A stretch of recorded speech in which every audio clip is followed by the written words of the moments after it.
Aïcha, ñoo ngi jégalu bu baax a baax, ce sont les aléas du direct et voilà quelques petits réglages ñu daal di delluwaat léegi rek Germaine Barros très rapidement. ok kon ñuy dalal monsieur Pape Moussa Ndiaye kon très rapidement nga def sa présentation laata ñuy jàll ministère de la santé. man maa ngi tudd Papa Moussa Ndiaye doon jàngalekat ci lycée bi ñuy wax lycée Chérif Younous Aïdara de Tanaf donc nekk un jeune sénégalais bu nga xamante ni si nii en dehors de mes obligations professionnelles damay activer wu dans le social di jàppale askan ba ma nekk muy ba may yeewoo muy Tanaf mu nekk li nga xamante ni aussi maa ngi ko commencé ci sama village bi ñuy wax di Daxaar 12 kilomètres de Richard Toll doon œuvrer dans le social ak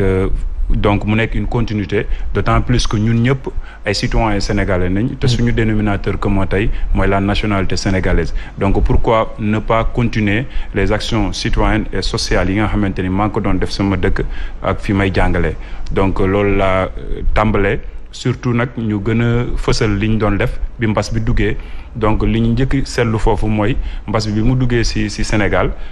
Tanaf c'est une zone frontalière à la Guinée-Bissau dafa population yi seen loxo jotul seen ginnaaw donc yan stratégie la ñu waroon a mën a teg ba xeex mbas bi ci kaw loolu aussi ñu def ay dispositifs sanitaires fait maison yi nga xamante ne ci nii dañuy toog xalaatal ko suñu bopp à partir des bidons de 20 litres ak ay pontes ñu koy waxee ci olof des clous ñu créer benn dispositif sanitaire fait maison defar si lu tolloog 500 avec l'aide de l'ICP et des. Justement, en tout cas on va faire une pause justement pour permettre au ministère. Voilà. moo tax nga ne fi Germaine Barros dañuy poursuivre ak yow bu ko defee rek gan gi nekkoon ci ponk bu am solo mu ne moom fi mu tàmbale woon moom la nekkoon di ñu wax ak moom moo di kan ak lu ko motiver. donc voilà ñu continuer ci dynamique boobu noonu ça veut dire di actionner ci social bi donc ñu continuer que ci Tanaf bi ñu arrêté njàngale mi dañoo gisoon ne période boobu noonu kenn dootul woon dem école. donc foofu avec l'aide d'une télévision locale avec d'un réseau câblé ñu waxtaan ci après ñu initier woon li nga xamante moom lañ doon wax télé rural mu nekkoon benn concept bi nga xamante ni dañ doon permettre élèves yi ñuy suivre les cours au niveau à la maison pour ne pas être oisif parce que durée boobu dafa xawoon na gudd surtout pour les élèves en classe d'examen yi nga xamante ni ñoom ñoo doon def CM2 troisième ak terminale donc loolu aussi apporter benn résultat si bi examen yi jeexee population bi aussi apprécier que adopté ko après si lañ ne pourquoi pas duñ ko yaatal mun def ko genre mouvement bi moom mooy mouvement ADS Agir pour le développement du Sénégal ànd liggéeyal suñu réew mu tënku si li nga xamante ni mooy recyclage des déchets légers mooy maanaam mbalit yi nga xamante ni tey ñun sénégalais yi dañ doon am habitude di ko sànni li mel ne ay xollitu gerte suñu sénégalais concept bu mu si am mooy su lekkee ba pare da koy sànni wala kaasu café Touba yi ñu koy sànni donc ñun ñu ne pourquoi du ñu jël loolu essayer ko recycler si suñu xel joxe ñu si def ay tableau d'art donc li mel ni aussi les déchets lourds mooy les pneus ñu koy jël aussi di ko recycler ku ne xam na ni pneu buñ ko bàyyee si gàncax gi da koy nasaxal buñ ko taalee aussi dafay jouer si li ñuy wax si climat bi ak environnement bi donc mu ngi noonu en gros loolu la ñuy nekk di yëngatu. C'est magnifique. ok Asma kon tey ñu ngi dalal fii monsieur Pape Moussa Ndiaye moom nekk professeur de mathématiques ak sciences de la vie et de la terre waaye li tax ñu gën ko invité tey waxtaan ci wàllum environnement ak li nga xamante ne moom mooy recyclage bu muy def ngir ñu mun ci apporter ay solution jéem a xool naka lañ koy inculquer ci système éducatif bi am ci suñu biir réew mun nañ seetaan éléments yi nga xamante ne moom la daal di indi fii pour wan ko askan wi wan li nga xamante ne moom mooy objet yooyu mu daal di recycler yi mooy pneu yi mu doon expliquer noonu sànq ñu bàyyi la monsieur Pape Moussa Ndiaye nga expliquer en image. donc voilà lii ngay gis ni ay pneu yi nga xamante ni si dañ doon am habitude di ko sànni wala ñu koy taal muy nasaxal gàncax bi donc ñun ñu amoon ci benn idée innovatrice maanaam dañ koy recycler di si def ay salon ay poufs de salon mais liñ ci ñëw yokk mooy gis nañ ne gars yi dañ koy défendre dañuy recycler les pneus mais ñun suñu esprit créatif lu mu ñu si apporter mooy on peut en faire avec des tiroirs et avec des coffres forts yi nga xamante ni dina la permettre aussi nga si denc say bagages et tout waaw donc voilà bii salon bi nga xamante dafa composé 3 chaises individuelles ak une chaise à 2 places ak benn table au milieu. Pour un jardin ce serait top hein. Ouais. Pour ñi nga xamante ni ay tubaab yu ñuul la ñu il faut que ñu xaar ba tubaab bi jënd ko pour ñu jënd ko def ko seen ay jardin lii nañ ko jënd def ko seen jardin. Ba prix bi méttiwul est-ce que vous êtes subventionné est-ce que tey jii nii état bi mi ngi bëgg a génne koppar ngir former ay jeunes lii je crois que c'est un corps de métier ça fait partie des nouveaux corps de métier il n'y a pas que le pétrole et le gaz est-ce que tey jii nii ndimbal yi ñi doon wax ni tàmbale na est-ce que inscrire nga. donc du tout inscrire guñu si programme yooyu nga wax noonu c'était un projet bi nga xamante ni dañ ko bëggoon a proposer parce que comme ni nga ko waxee rek laal na éducation mais aussi laal na yeneen domaine comme ni nga ko waxee projet la bi nga xam day interpeller 6 ministères ba 7 ministères lu mel ni ministère de l'environnement ministère de l'éducation nationale ministre de la formation professionnelle ministre de l'emploi ministre de la jeunesse ministre de l'artisanat voire même ministre de l'urbanisme donc tey lii une alternative la ñu ñëw proposer à l'État du Sénégal et l'ensemble des bonnes volontés du pays ñu gëm ci jàpp comme ni nga ko waxee ça peut générer des emplois pour la jeunesse. dëgg la monsieur Pape Moussa Ndiaye man laaj mu njëkk bu ma lay laaj comme te yow yaa ngi yëngu ci li nga xamante ne moom mooy recyclage ak ñun ñëpp xam nañ fi jamono tollu instant yi ak réchauffement climatique question environnement bi ak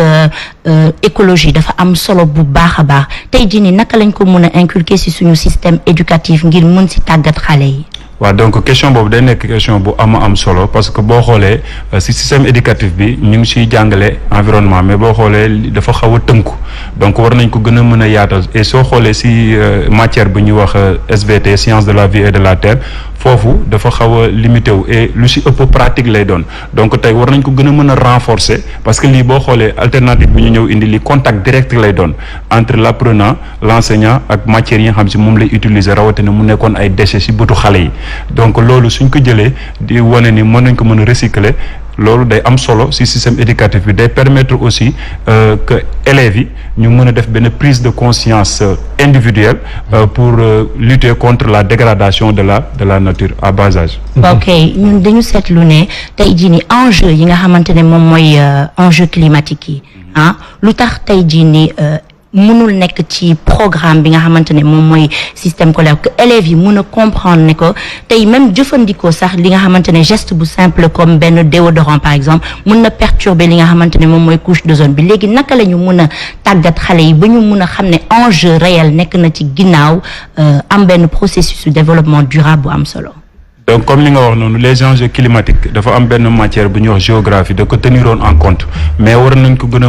mën a yaatal de telle sorte que xale yi gën a mën a jox gëdd environnement bi soo xoolee ni loolu tey mooy actualité mondiale lay doon mooy le réchauffement climatique ak les raisons côtières donc yooyu à bas âge bu ñu leen koy expliquer di leen tàggat ci loolu xale bi day xam ne moom am na benn rôle décisif bi nga xamante war na ko jouer vis-à-vis de son environnement léegi suñ ko inculquer xale bi à bas âge muy màgg ak moom dans les CEM wala dans les écoles primaires ñuy màgg ak ñoom muy màgg moom lu muy gën di màgg day gën a am sens de la responsabilité individuelle vis-à-vis de la nature. waaw pour info ñuy expliquer ne développement durable moom mooy xamante ne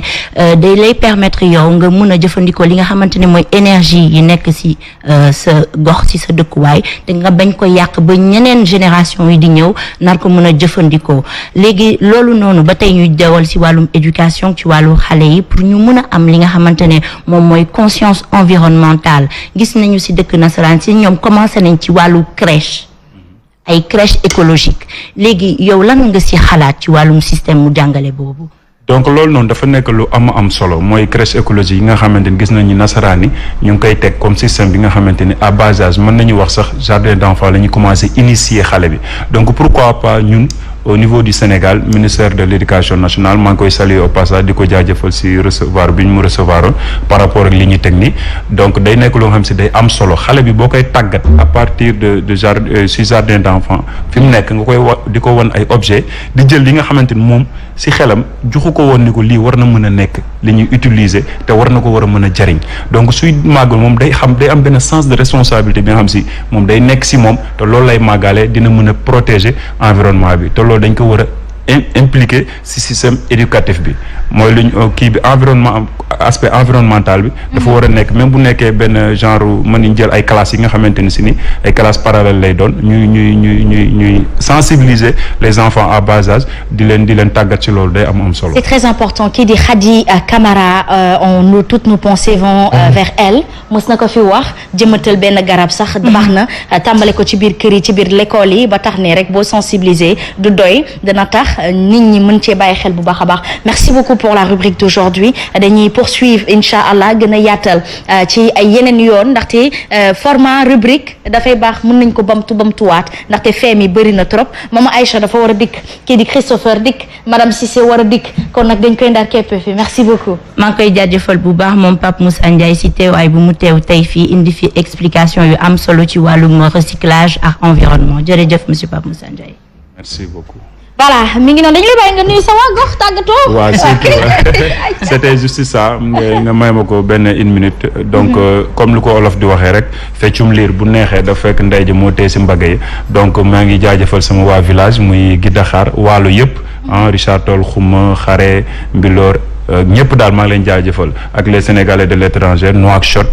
Allemagne fu nekk maa ngi leen di jaajëfal France aussi waa Casamance aw ma seen fay Tanaaf Banger di nuyu daal autorités ya fa nekk yëpp autorités locales yi religieuses coutumières donc di jaajëfal aussi sama famille bi nga xamante ni moom mooy waa Goudiaby-Kounda fi ma nekk di jaajëfal sama soxna ak samay rak famille bi yëpp daal ak waa Parcelles Assainies sama maam Adja Fadiaw maa ngi koy merci Kulim Dioum te mbokk yi du jeex kon nag ñoo ngi jaajëfal gërëm ñëpp bu baax a baax merci à Germaine Barros on reçoit justement l'invité de Christopher daa di ànd ak kii di Maman Aïcha itam mu daal di ñëw gane si plateau bi ñu dalal leen bu ko defee on poursuit Just